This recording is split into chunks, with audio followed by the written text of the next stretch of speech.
السلام علیکم ورحمۃ اللہ وبرکاتہ۔ الحمدللہ رب العالمین والصلاة والسلام علی اشرف الانبیاء والمرسلین نبینا محمد وعلی آلہ واصحابہ اجمعین، اما بعد۔ یہ کسی ہمارے بھائی کا سوال ہے کہ اگر وطر کی نماز رہ جائے تو کیا اس کی قضا ہوگی، یعنی وطروں کی قضا ہوگی، اور اگر ہوگی تو اس کا طریقہ کار کیا ہے اور اس کا ٹائم کیا ہے؟ دیکھیے، وطروں کی قضا کے بارے میں علماء کے درمیان اختلاف پایا جاتا ہے۔ جو علماء وطروں کو واجب کہتے ہیں ان کے نزدیک ان کی قضا بھی ہے،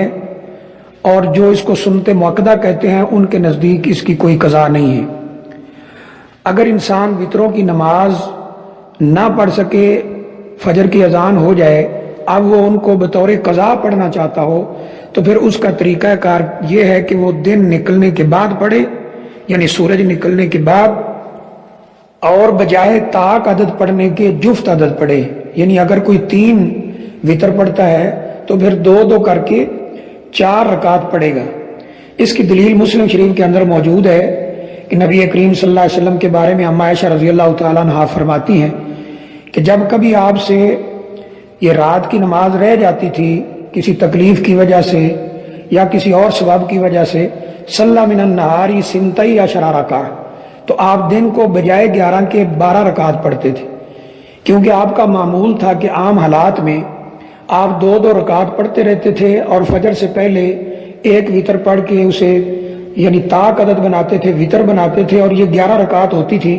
جیسا کہ بخاری شریف کے اندر موجود ہے کہ رمضان اور رمضان کے علاوہ آپ 11 رکعت ہی پڑھتے تھے۔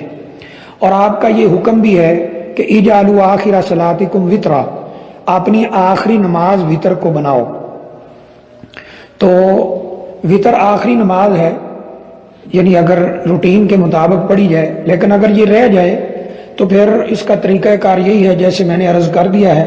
کہ سورج نکلنے کے بعد پڑھا جائے، اور 2 رکعت کر کے 4 پڑھے جائیں۔ اگر کوئی 5 وطر پڑھتا ہے تو پھر 2 رکعت کر کے 6 رکعت پڑھے گا، یعنی طاق کی بجائے جفت پڑھے گا، جیسا کہ مسلم شریف کی اس روایت میں موجود ہے۔ یہ ان علماء کے نزدیک ہے جو وطر کو واجب نماز کہتے ہیں، اور جو سنت مؤکدہ کہتے ہیں ان کے نزدیک اگر اس کی قضائی نہ بھی ہو، یعنی بطور قضا ان کو نہ بھی پڑھا جائے تو کوئی حرج والی بات نہیں ہے۔ ان کی دلیل یہ ہے کہ نبی کریم صلی اللہ علیہ وسلم نے سواری پر فرض نماز کبھی نہیں پڑھی ہے، اور وطر آپ نے سواری پر پڑھے ہیں،